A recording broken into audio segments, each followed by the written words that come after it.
passion, sexe, amour, philosophie, science, tout est dans Abélard et Héloïse. On est dans les années 1100 et Abélard, c'est un des plus grands philosophes de l'époque, c'est une véritable rockstar.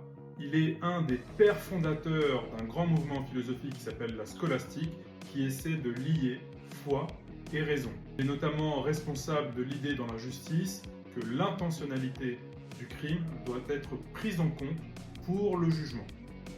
Pierre Abélard, c'est quasiment Descartes avant l'heure. Héloïse, à l'époque, elle est une adolescente qui vient d'une famille de petite noblesse. Elle est confiée à Pierre Abélard qui doit faire son éducation et c'est là que toute l'histoire passionnelle entre Pierre Abélard et Héloïse débute.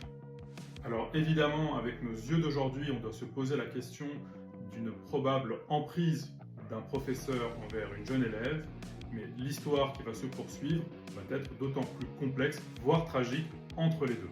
Dans une époque ultra religieuse et ultra cadenassée, débute une relation extrêmement passionnelle entre Abélard et Héloïse, qui n'est pas juste liée aux mots, mais aussi à la chair.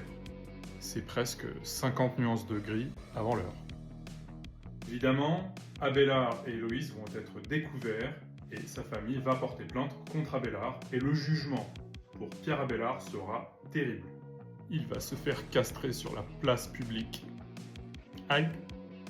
Et malgré cette tragédie, leur amour va être d'autant plus passionnel. Dans des correspondances entre les deux, on y retrouve des questionnements sur leur amour passionnel, sur les questions de chair, sur la question de la foi, sur la question de la religion, sur des questions de science et de philosophie. C'est très riche. Leur amour va finir par se concrétiser à travers un jeune enfant. Ils étaient tellement amoureux des sciences qu'ils ont appelé leur fils Astrolabe, c'est-à-dire le nom d'un instrument de navigation. Héloïse est encore plus importante d'un certain point de vue que Pierre Abélard. On peut la considérer comme une précurseur du féminisme. Les deux tourtereaux étaient d'ailleurs très sensibles à la cause féminine. Ils fondèrent ensemble une abbaye qui s'appelle le Paraclet, qui était une abbaye uniquement destinée aux femmes, seul endroit où on pouvait faire l'éducation des femmes. Leur amour a traversé les siècles. Ils ont inspiré l'amour courtois, ils ont inspiré Lancelot du Lac et Guenièvre, ils ont évidemment inspiré le livre de Rousseau, Julie ou la nouvelle Héloïse. Pour toutes ces raisons, Abélard et Héloïse, je peux vous dire que je vous aime. Allez, garde l'esprit libre et abonne-toi.